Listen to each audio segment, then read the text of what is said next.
Hello, welcome back to That's How It Is. I'm Gemma Edwards, and today we are continuing our International Women's Day conversation with the wonderful Dipped in Poison. Poison is one of the streamers I watch the most often myself, so I was really excited to get to speak to her about a topic that she's so knowledgeable about. Please enjoy the episode. I just thought as soon as we got on to like trolls and arguing and educating and all that, I was just like, this is Poison's whole thing. Sometimes I'm just like, there's so many things that Poison said that I'm like, God, I need to just put that on a stream deck button. So I just have to have that conversation myself because she's just so like witty and articulate, and it's like, done. The end. Dealt with. Oh my gosh, this is so weird, guys, because I'm in Poison's chat all the time, typing to Poison, and Poison's talking to me. And then when you're in my chat, you're typing and I'm talking. So to both be talking is like insane.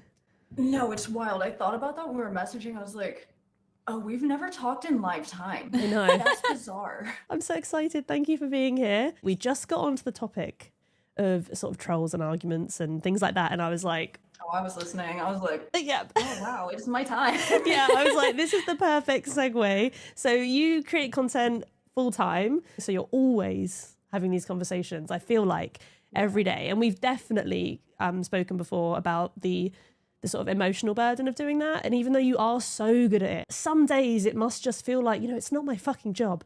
Yeah. Like, I shouldn't have to be this good at it. And I shouldn't have to be this articulate and, witty at taking these things down, because I shouldn't have to listen to them. It gets a lot some days. Like, I've recently had a conversation about this where there's some days I wake up, I'm like, oh yeah, I'm ready to go. Like, I'll spit fire. Yeah, you're like, let's go. Fine. And then some days it's just so much, because existing as a woman on the internet forever now, like, I'm turning 31 soon. I've grown up with the internet, so I've heard everything. Yeah. The same things over and over, coming from the same places. So it's just sometimes like, no, because I just have this very intense sense of justice. So I'm just like, I'm not going to let you think you're smart here. I'm going to call out what you're going to do before you do it. You're going to double down. You're going to backstep. You're going to be like, oh, it's just a compliment. It was just this. Don't, like, I will call those things before they say it. Yeah. And then for some reason they're like, a witch. How did you know? But it's like, this is normal. Yeah, this is all day, every I have day. never escaped this. So Yeah. now I just weaponized it. I'm I don't know what language I can use on your stream, so I'm not going to assume. But Say like, anything. sometimes, Yeah, whatever's fine. okay, I'm a cunt. Yeah. Like, absolutely, full chest, I'm a cunt. So I'm like, that was a learned behavior, because I just got so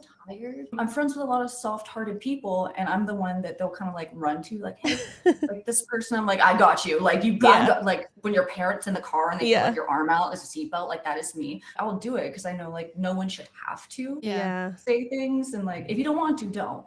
But if you just want to shut it down or diffuse it, or just let someone know, like, hey, you're being silly right now, and I know that, my brain will just black out and I'll say words. Yeah. And they just kind of work. Yeah, you're just lucky in the sense that when you black out and say words, they like make perfect sense and your point gets across. Whereas I feel like I would just get like. See, that's the thing. I will fumble over my own name, but it's like God is a woman and she's speaking through me. Yeah. And she's like, I'm tired. Something happens like, in that moment and it's like, no. And I think you formed such an inclusive community as well, where like everyone supports you in what you're saying, or sometimes if you're not even there yet. I mean, my community are like this as well. I'm very appreciative that even if you haven't seen it yet or you haven't addressed it yet, they're already being like, dude, that's not right. Oh yeah, because I'm always behind. So when I get there, I'm like, yeah, you said what? Like, okay. That's really nice to sort of have like-minded people in your circle like that not only will address those problems on behalf of you occasionally, but they will support you when you are really like, this is enough today. Like, I am fucking tired. Yeah. And it's very needed, because that support means a lot, because sometimes it just feels like you're standing alone yelling. Yeah. And that's just kind of especially just chatting of being a woman. Yeah.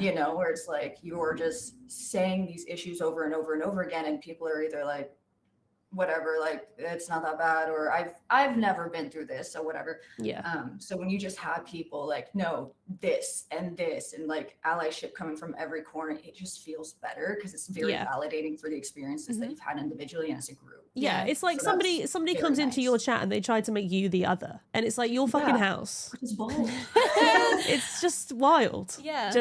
It's really interesting me like listening to you guys talk about the communities that you've built and that allyship that you've got, because there's so many, it's getting better for me at work, but there's so many times I work in like very male dominated industries, always have done. And there's been so many times where I just do feel like that one woman screaming, kind of shouting, are, like... and that's how I get treated. And you get tired. All you're trying to do and build is just educate people so that you're not the one that's having to deal with that all the time, or someone else isn't the person that's having to deal with that all the time. You can take a little bit off their shoulders, and it's about inclusivity, isn't it? Really, having an inclusive space, and inclusivity isn't something that just passively happens.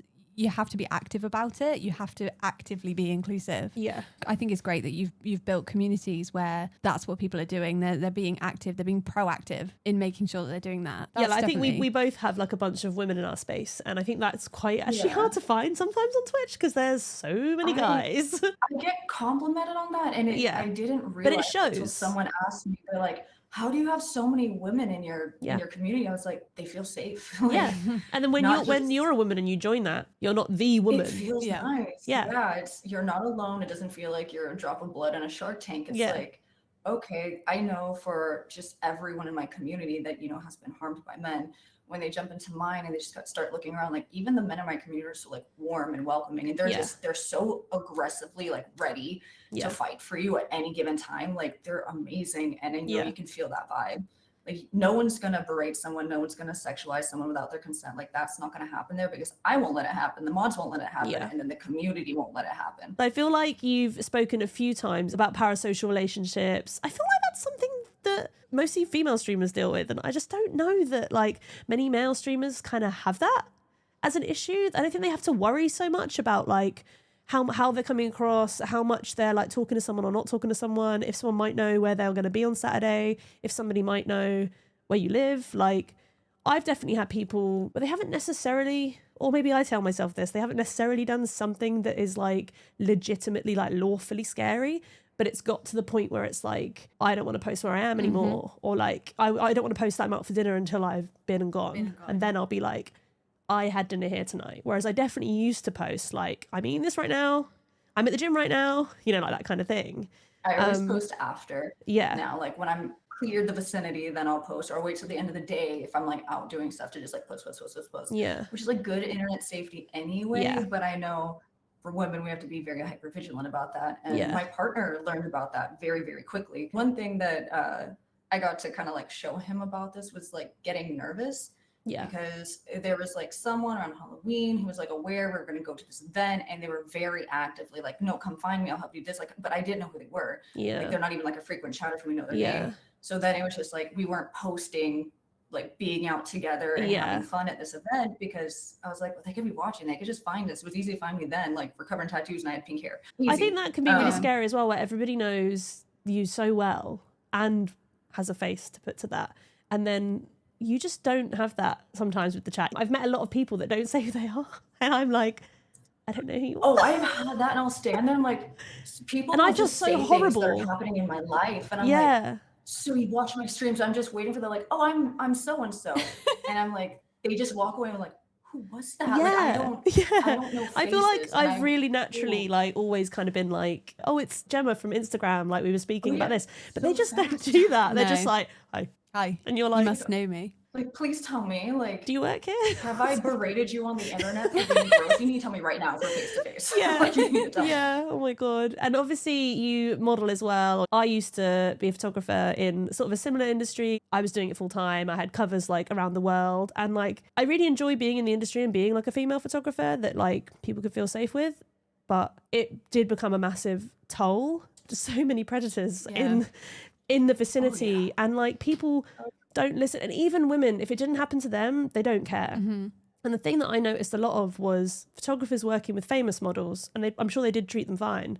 If they worked with new models, not so much. So they had all these famous models that were kind of accidentally, okaying them, like, oh, he's worked with so and so, he's obviously fine. And it's like, yes, because he wouldn't fucking dare with her, because she would out him instantly. Has the following, has the support. Exactly. And it's like a lot of it in those industries is just about following as well. So it's like even just posting on Instagram, like they're scared of that. But when it comes to new models, it's like their first time or whatever, they have that power over them. And it was really horrible when I stepped away how many people were still asking me to shoot and stuff. And I'm just like, for a bit, I just still did it. If I don't do it, I know they're going to go to one of these other guys. And it doesn't matter how much I say about that because it's their closest or their cheapest or whatever. Most of them aren't doing it for money either. So it's like, why are they doing it? Is that the same across the pond? Did you have... 100%. I remember shooting with photographers and they would definitely start crossing lines. Just like, for me, it was just verbally, but it was still like, no, if a photographer reached out for like time for print, like, oh, let's just work together. I would just like look at who they shot with. And I'm like, who have they posted? And I would just DM until someone responded like, hey, have you shot with this person? Are they weird? Like, are they cool? Whatever. And I would go off that. Like, I would just reach out to anyone, usually in their tagged photos, not their Instagram photos. Yeah, not the ones that they've chosen. Yeah, exactly. Yeah. That is such a good point, because that's exactly it. Like, obviously, any girl that's shooting with these photographers probably is going to post a photo and tag them, but they're actually only going to tag their very, very best ones and the most known, most popular, going to get the most likes, most famous models. And I don't think it's that those girls are covering it up or like being like pretending he's fine. I think they genuinely don't have that experience. Yeah, exactly. And I think like, oh, like I never would have guessed they were so sweet to me, but it's like you have power behind you. That's the thing. I feel like that's come up about a lot more in the last few years, where it's like, even if this person could be a really good friend of yours that's treated you with respect your whole life, but if you just keep hearing things about them with other people, it's like... It's happening, I think that happens. I mean, I know... I've definitely been in that position where, like, not even that I knew things that had happened and I said they didn't happen, just that I just couldn't see that as happening. So I've thought, oh, I've been in a vulnerable situation with them and they've never taken advantage of me. They've always looked after me like a big brother, you know, all that kind of stuff. And then 15 years go by and then they start treating you like shit. And you're just like, fuck, I see it now. Like, there it is. And it's like, good girl and people touching your ass and, you know, all those things. And you're like, oh my God, these are those things that everyone else saw this whole time. Yeah. That I think they just never did to me. And at some point, they've obviously, their ego, whatever, gets bigger and bigger and bigger, that, you know, they become bigger than me and now they can do it to me.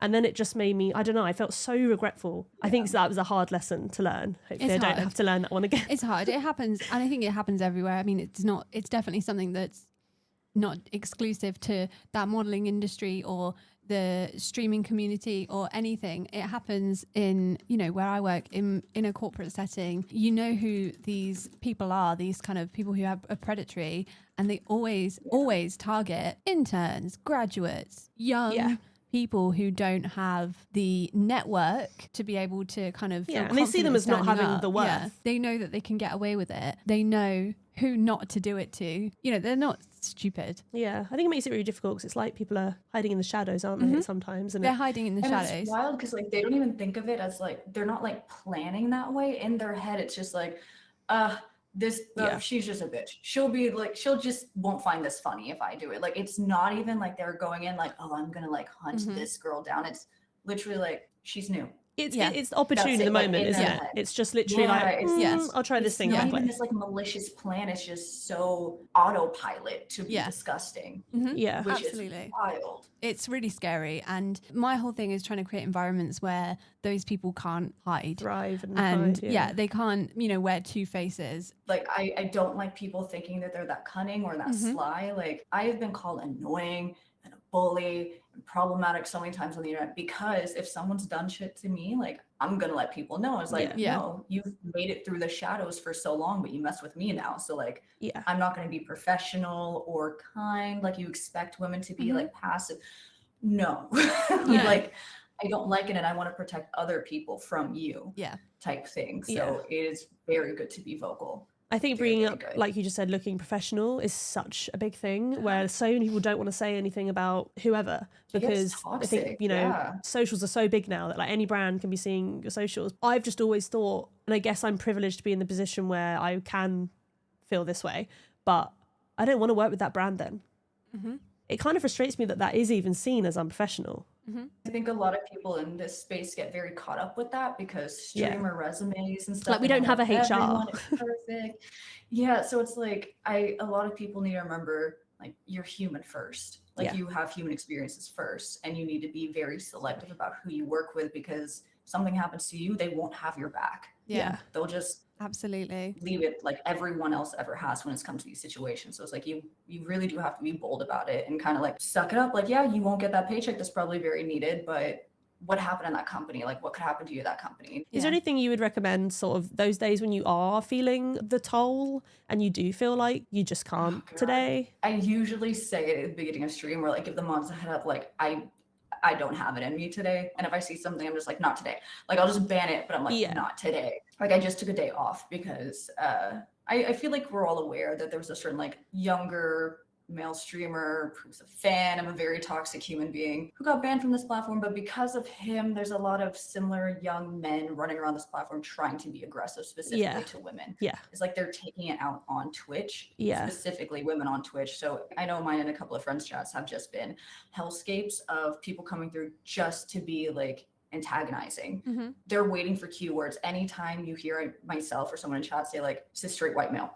They're like, oh, so I'm the problem. Like, where were they hiding for so long? Like, what? And it's boom, and just boom, and just boom, just coming in trying to find something to yell at. I think that's another unfortunate thing. Obviously, stuff that Twitch have tried really hard to implement to increase sort of diversity and inclusion and have those people find each other is tags. And I feel like, obviously, tags have just been shit on by men repeatedly. I specifically just made mine broad to say South Asian instead of Indian, because my complex with dealing always with a man on my identity as being an Indian woman, because I just don't look like the toxic caricatures they have of it. So it's just like debate. But when the one-off person finds me, they're like, oh my God, I'm so happy to find an Indian streamer. It's nice. But it's like 1 in 20 people that make comments about me being an Indian. It's being excited about it and not just like, oh, you gave me something to be racist about. So even with like having the queer tag on, it's just someone will come through and say something homophobic or transphobic, everything under the sun, and it's like, you're just going through the tags, aren't you? Like, I'll just tell them, I'm like, you're just going through the tags. You're gonna say this to the next person and the next person, the next person, then just like disappear. Because like, she's on to us.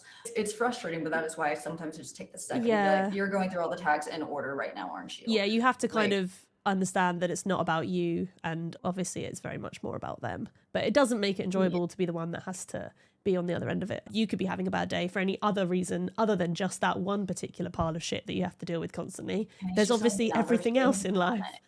It's frustrating. You probably still have a dominated by men community anyway. I do as well, because Twitch is just what feels like 99% men.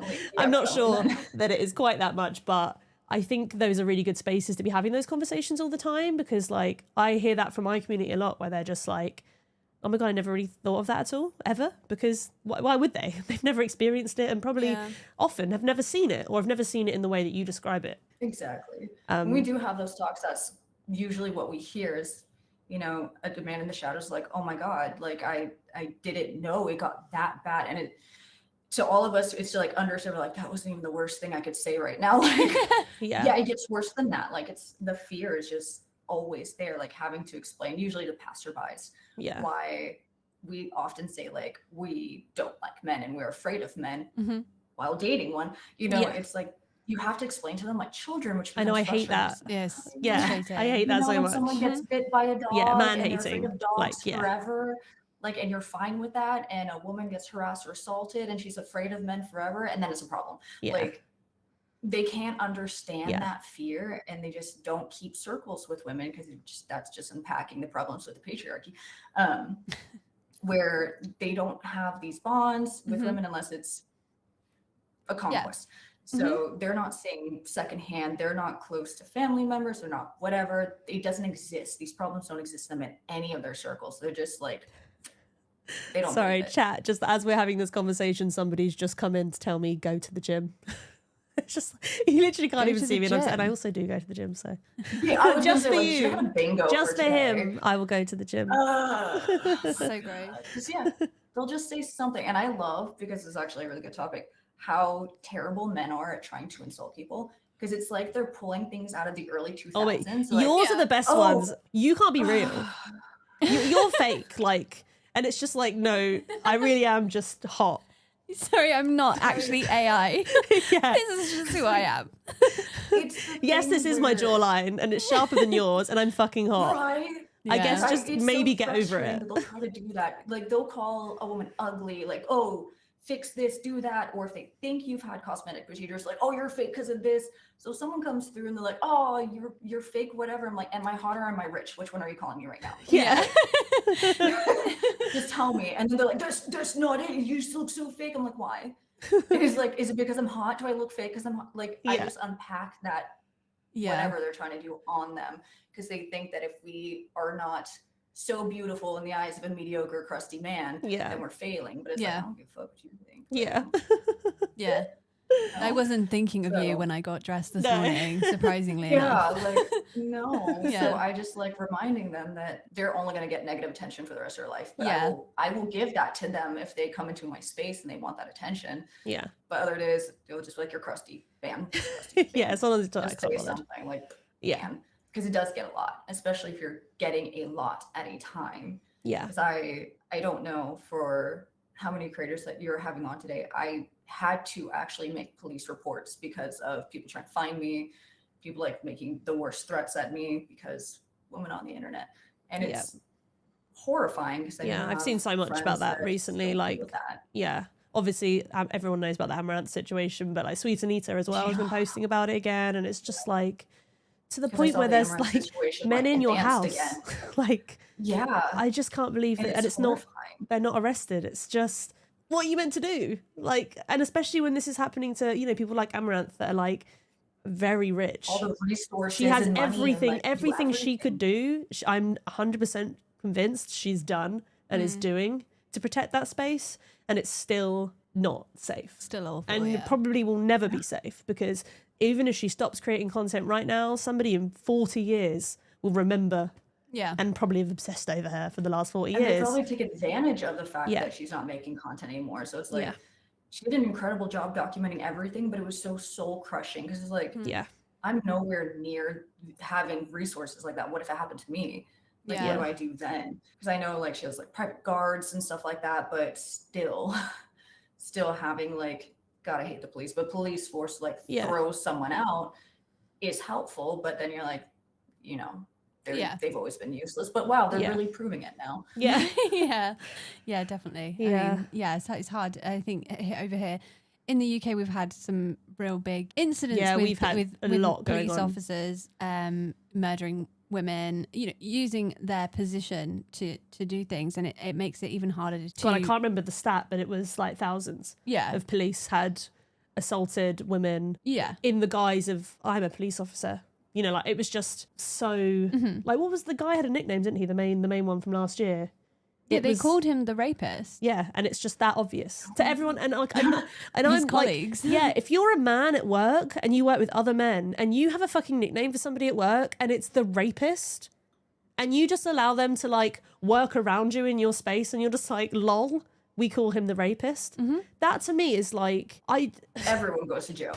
But baffling. These are the bastard was the other one. For an institution that you're supposed to call and you're supposed to trust in the event that something has happened to you, and people just don't. And unfortunately, it just makes it worse, doesn't it? It just makes, you know, there's no accountability at any point when it comes to violent crime on women.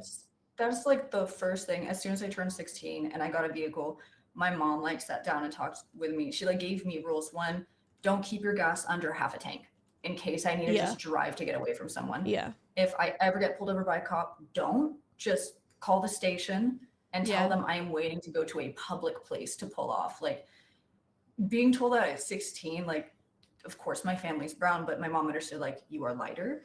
So that's not going to be the aggression they have against you. It's going to be because you're a woman. So just being taught, like, always have gas to get away or to drive so I can go to a well-lit public place to be alone with a cop for speeding or whatever the fuck it is horrifying, because you just know, like, oh, I can't trust them. It's a man with authority and they will abuse it. I think it's really hard sometimes to like think of things you can actually ask and expect everyday men to do in everyday life that would be sort of every little helps. It's like saying, like, to your friends, like, that's not funny. Yeah, definitely, like calling out to people. Like that is doing a lot. Yeah, calling out behavior, and I guess like it's self-education, really, isn't it? Like, watch something that's a little bit outside of what you would normally watch.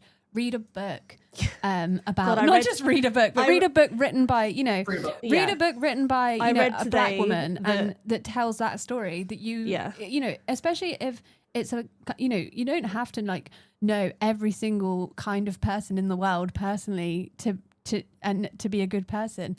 But But if you think, oh, I don't actually know any trans women, so I'm going to go read a book written by a trans woman, that kind of thing. I think that's the best thing. I think it starts really early as well, because I read a stat today, I think it was UK based, but I'm sure it's probably pretty similar in America, but of the sort of GCSE exam level students, like of the books that they'll read, 2% are written by women. 2. It's like, I'm not surprised, but just hearing the stats. Yeah, when you hear the like, stats, it's wild. like, that is what? How can you think that that's like fine?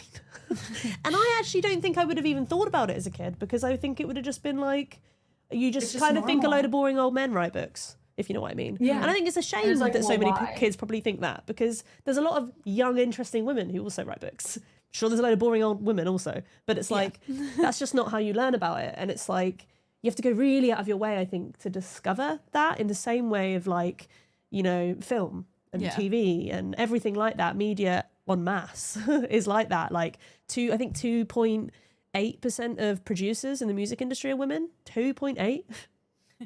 It's just, even of artists, I think it's only 21% are women. I always think that about producers, because people always make a joke that, you know, like Lorde, Taylor Swift, Lana Del Rey just all like throw Jack Antonoff around. Like they all just use the same producer. And it's like, there's a reason why they're all using the same producer. Do you know what I mean? Yeah. Like maybe he's just like safe. Yeah. Yeah. One of few. I think, it was 12% of songwriters are women. So then it's like the stories you're hearing were mostly male orientated, and then it's like you get stuff come out like WAP when it's like, oh my god, this is so gross and offensive and disgusting and graphic and sexual, and it's like, okay, so why wasn't any other stuff then? It's just now that a woman said it about her own body. Like, now it's graphic and disgusting. Like, the grossest stuff, right? And then like a woman's like, yes, do all of this to me, and then men are like, no, and women are like, no, I don't want to know that. It's like, oh, I can unpack so much about that one. But like, oh no. Oh no. Oh no. Yeah. A lot of work to be done. I feel like definitely some things are getting better. And I do think, like, for what people say, I do think Twitch are trying really hard to like really try and push things to the forefront. But then it's like, even with stuff like today, it's that equality, not equity. So it's like the equal opportunity to be there, but it doesn't mean that the people that were watching this guy are going to watch you now, because they're not. And I think it will take so much longer to get to that, and to like at the same time have to listen to that it's easy for women when you're like, there's like 2 women in the top 100 or whatever it is. Like, it's just obscene. And it's like, how do you get past that? I think that's going to take a long time. Thank you so much for joining us. I appreciate it a lot. Yeah, thank you for asking me. I love this. Thank you. It's been nice to actually talk to you. Yeah, nice to meet you. That's so nice to meet you. Right, I'm gonna hang up on you now, but I'm gonna miss you. Okay. Bye. Thank you so much for watching. Please do make sure to follow Dipped in Poison via the links in the description, and myself, of course, if you don't already. And if you have any thoughts you'd like to share about this episode or the one previously, please do feel free to leave them down below in the comments. This series is available on YouTube, Spotify, and Apple Podcasts now. So see you soon for episode 3.